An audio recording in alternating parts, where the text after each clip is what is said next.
Welcome to a much belated episode of Adventures in Model Railroading. As you can see here, I've been working on a layout. It is Z-scale.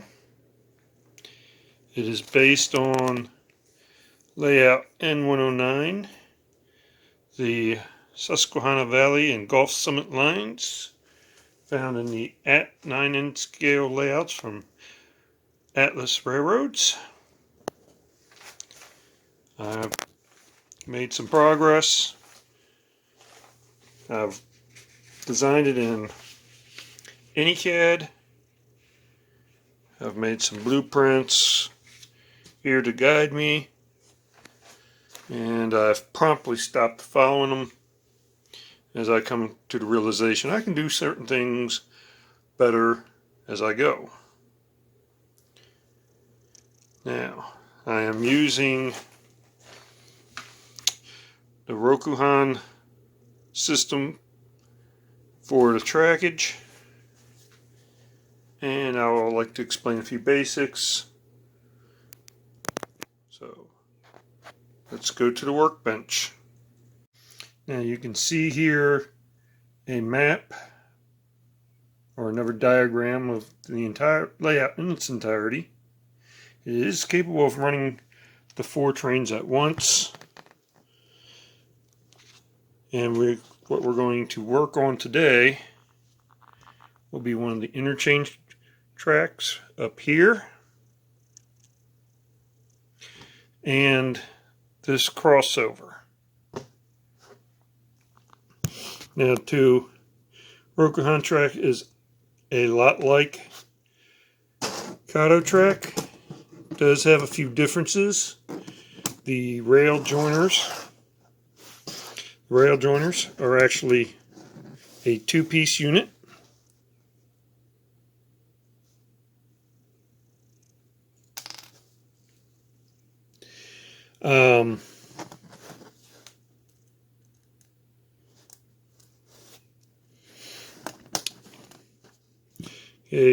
Assembly of the track is very similar.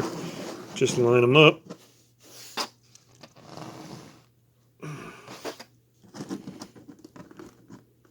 Like that.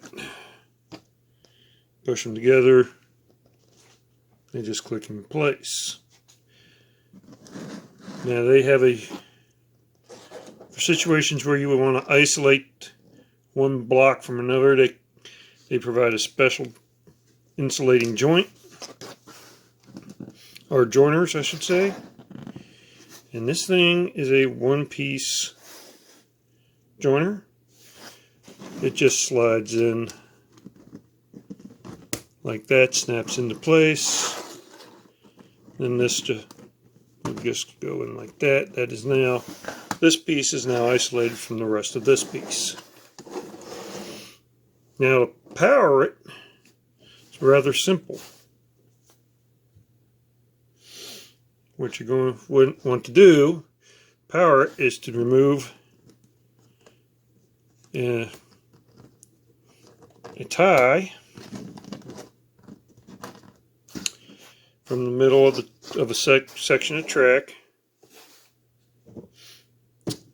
And the curves do not have this tie. The shortest pieces of straight, which are a 1-inch piece, do not have this feature. But all the straights do. And then you're going to take this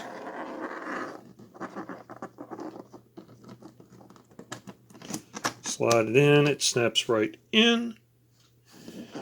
The other end, we'll go to box here, a plug-in on the RC2 train controller, and this thing is rather unique. Okay, it can be operated from AC, or it can be run off of batteries. I've got some batteries in there. Just turn it on, light comes on. Get a locomotive, we'll place that on the track. that. And you select forward and reverse.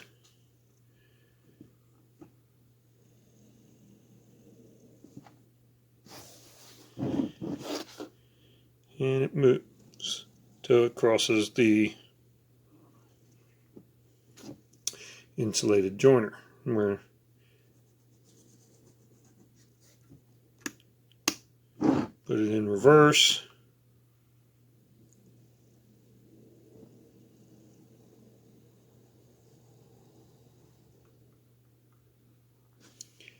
And that's all there is to it.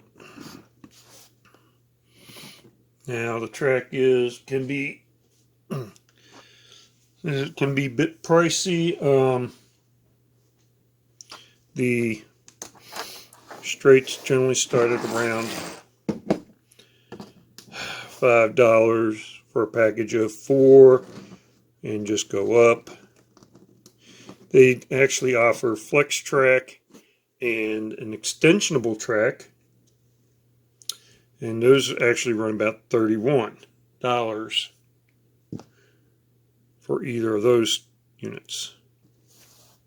Now that I've made the interchange track, I'm going to go ahead and install it, and I'll be right back and I'll show you it installed. Okay, the back interchange track is now in place. Let's go back to the workbench, prepare the crossover that's going to go in here, as shown here on our blueprint. Be right back. Okay, I'm back. I got the two R040s out. Okay, I'm going to need some cutters. They're retired rail cutters. They're a bit old, beat up, used extensively, and I've got some new ones for cutting rail, but for what I plan on using them for, they're just fine. I'm going to need screwdriver. I'm sorry, those are obviously needing those pliers. And I'm going to need a precision screwdriver to install some screws in the back to take these turnouts from power routing to all live. Okay. Alright. I also want to use tape measure. I like to cut the wire for the remote off, but I want to leave about 10 inches so I have enough to get down through the foam and in underneath the table. So, okay. One specialty piece is included, an R040A.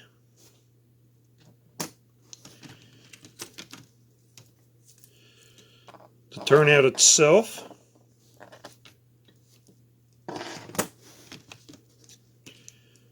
A packet with 4 screws and the instructions.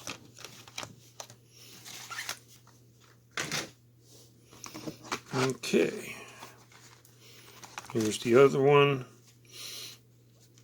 Now we'll just leave it in, do one at a time here. Okay. Now, first thing I like to do is get rid of this excess wire. And like I said earlier, I like to leave a 10-inch tail on the turnout.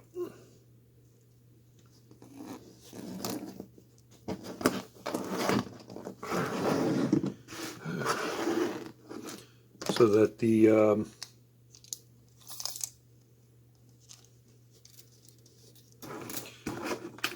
so we can get through.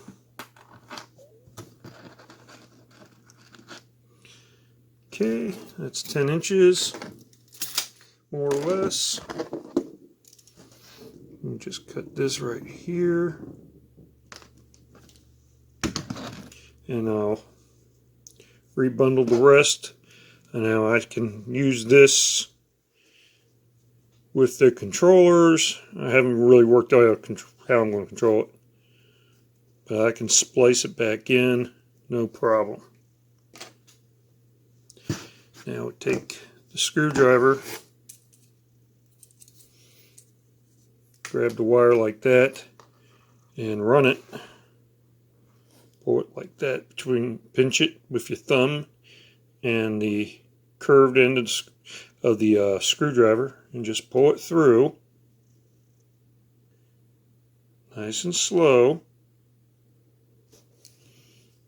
And go back to the other side. Repeat.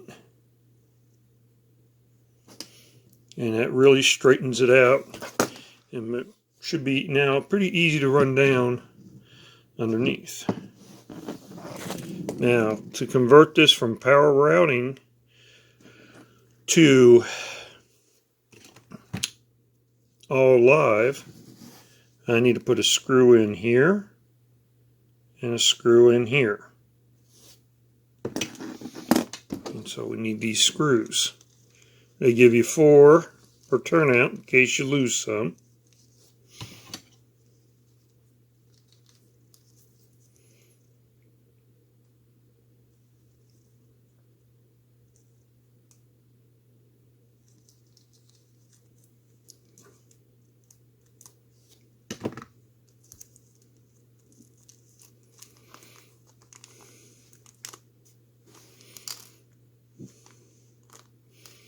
Okay.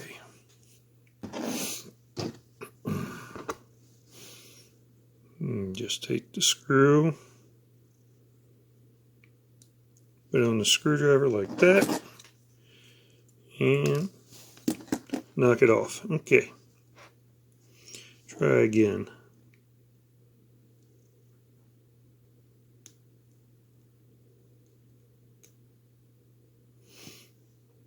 This will be the day my control gets the better of me. And it just screws right in like that. You don't want to go too tight.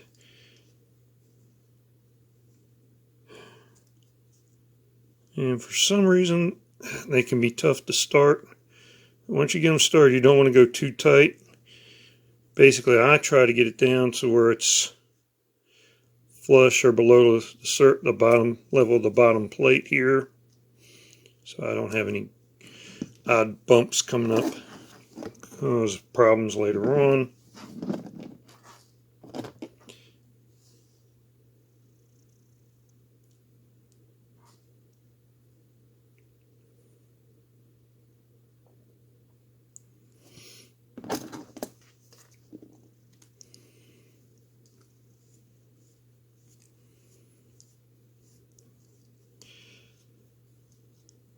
Okay, there we go. They're installed.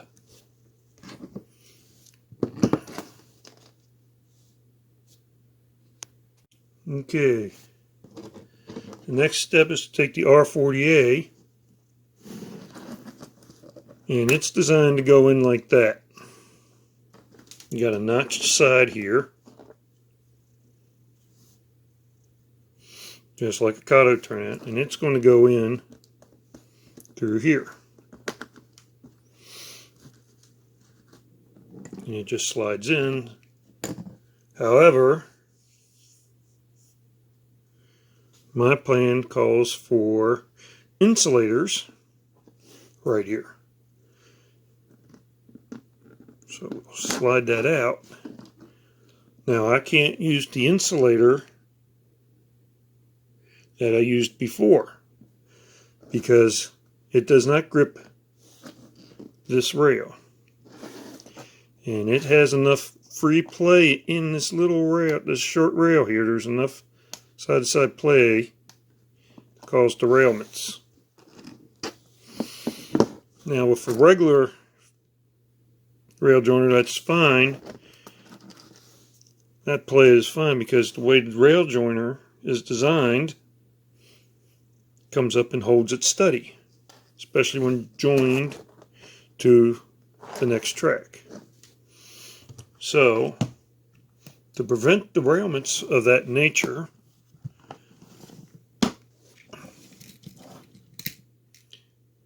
it is recommended to use the Atlas N-Scale Code 55 insulating rail joiners, the plastic rail joiners. And you probably can't see them too well.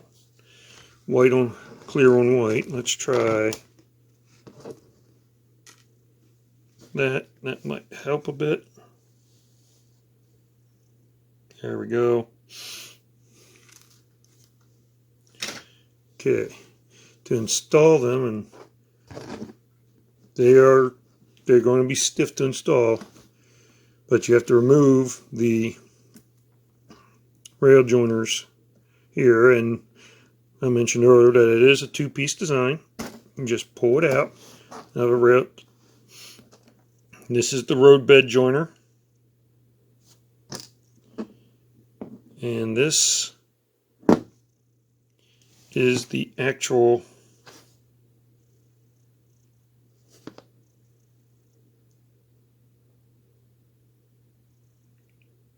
rail joiner. It's got a different shape than regular rail joiners. It comes up, wraps around the base of the rail like a regular rail joiner, then it comes up the sides. I don't know how good that's showing up. But what you want to do is just remove them, set them aside, take this here, and you want to slide it in. What you want to be aware of is that it does have a tendency to go underneath the rail.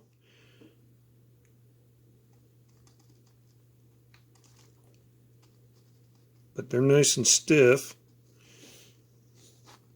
and can be very difficult to put on. There she goes.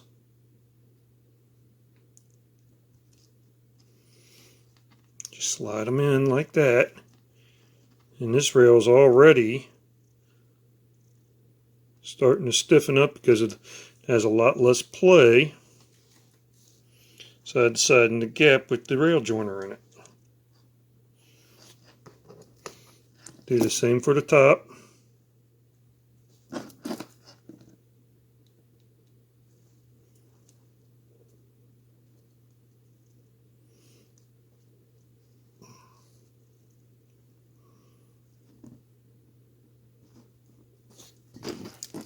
Okay. Like I said, it can be difficult.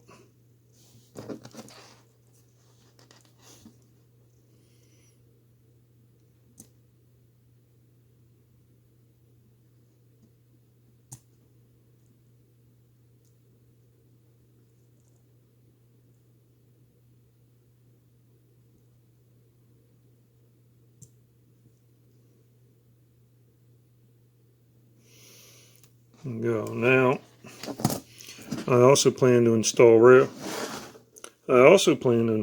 joiners on a diverging line, so I'm going to go ahead and do that now.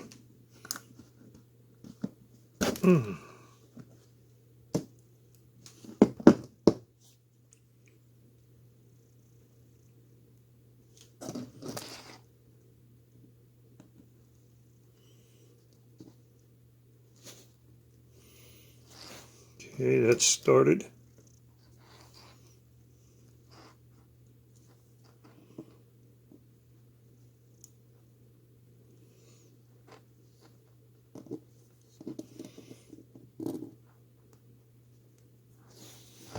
Okay.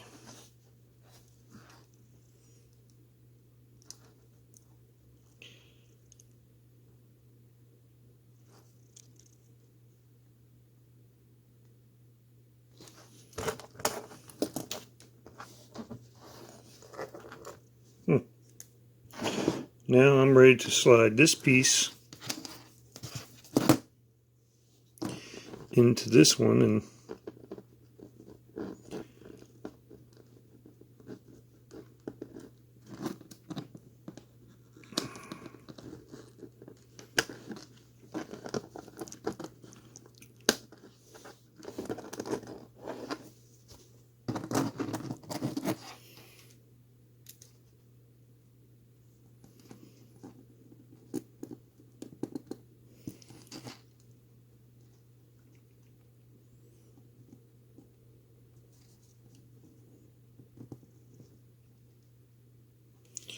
okay, let me go off camera here and get to finish assembling this section. I'll be right back. Okay, here's the completed section. Got my insulated joiners installed where I needed them.